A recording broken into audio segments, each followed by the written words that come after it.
Pinkerton, thank you for your service to the country. Congratulations on your appointment to this important assignment.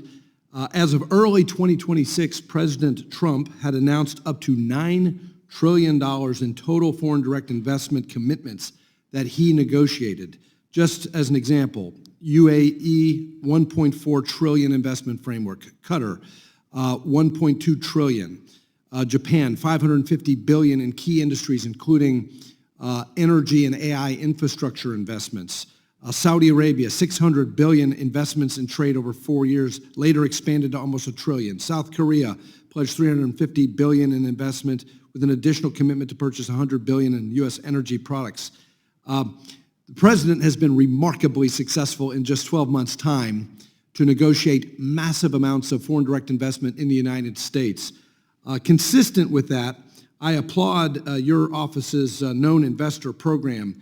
How important is it that as you fulfill your national security obligations implementing CFIUS, that we keep this open investment climate, especially with respect to these key investments that President Trump has negotiated?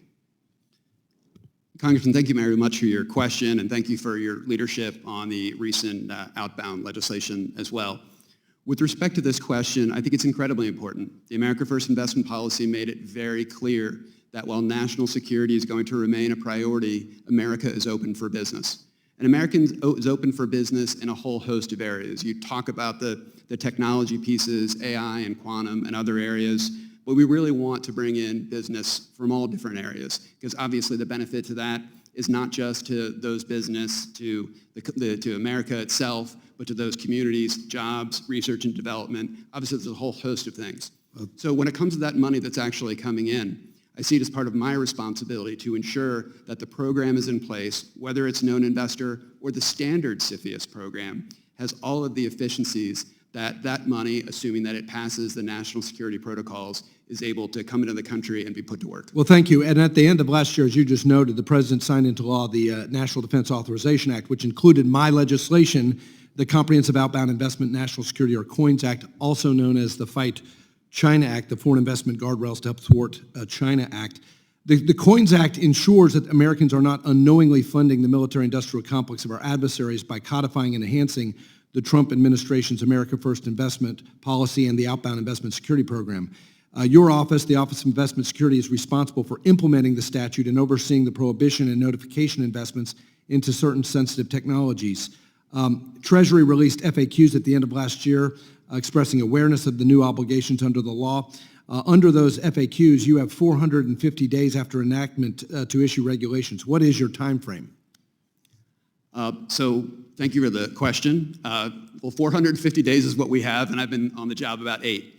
But I have met with the team, and we are looking at that very closely. As I mentioned before, the regulatory process for this will be full notice and comment. Of course, there will be overlap from the regs that are in place, but based on your leadership and the work of folks around this committee, there are new components to this program, including new technologies. So we'll be getting a lot of information out there. Let me just move on real quick. The sanctions title and the list coordination provisions are administered by OFAC. You have the notification and prohibitions on sensitive technologies piece. How will you collaborate with OFAC on implementation of COINS? So with respect to that language, we are examining that very closely. We coordinate with OFAC in our day-to-day work, as you know, and we'll continue to do that closely through this process. Thank you. Meta is currently trying to acquire a Singapore-based Chinese-founded Manus, an artificial intelligence startup. Earlier this year, BlackRock backed the acquisition of key ports in the Panama Canal. Both of these acquisitions are examples of outbound investments that actually promote U.S. national security and competitiveness. Fortunately, Section 8521 of the NDAA includes a national interest exemption that states, quote, the Secretary is authorized to exempt from prohibition any activity determined by the President to be in the national interest of the United States. While I recognize Treasury still needs to go through rulemaking, do you agree that there are national security benefits of certain outbound investments, and will you aim to be certain that the program is designed properly so we don't inhibit outbound investments that advance our national security?